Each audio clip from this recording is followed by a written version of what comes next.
పెద్ద పెద్ద సినిమా నిర్మాతలు హీరోలు వాళ్ళ సినిమాల టికెట్ల ధరలు పెంచడానికి నా దగ్గరకు వస్తుంటారు. నేను నిర్మాతలకు చెప్పిన మరి పెంచిన దాంట్లో కొంతైనా కార్మికులకు వాటా ఉండాలి కదా అని. రాష్ట్ర ప్రభుత్వం సినిమా టికెట్ల ధరలు పెంచితే హీరోలకు ఆదాయం వస్తుంది, నిర్మాతలకు ఆదాయం వస్తుంది, కార్మికులకు మాత్రం ఒక్క రూపాయి కూడా అదనంగా రావడం లేదు. అందుకే ఈ వేదిక మీద నుంచి మీకు మాట ఇస్తున్నా, ఆ ఆదాయంలో 20% కార్మికులకు ఇస్తేనే రాష్ట్ర ప్రభుత్వం జీవో ఇస్తుంది. మీ శ్రమతో సంపాదించే ప్రతి రూపాయిలో మీకు వాటా ఉండాలి, మీకు భాగస్వామ్యం ఉండాలి.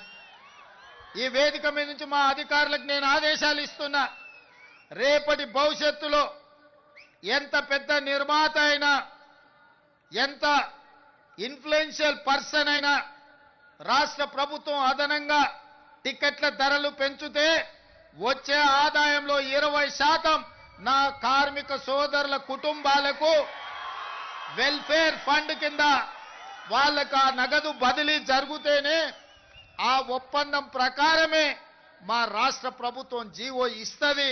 ఈ నిబంధనలు నేను సవరిస్తానని చెప్పి ఈ సందర్భంగా కార్మిక సోదరులకు నేను మాట ఇస్తున్నా. ఎందుకంటే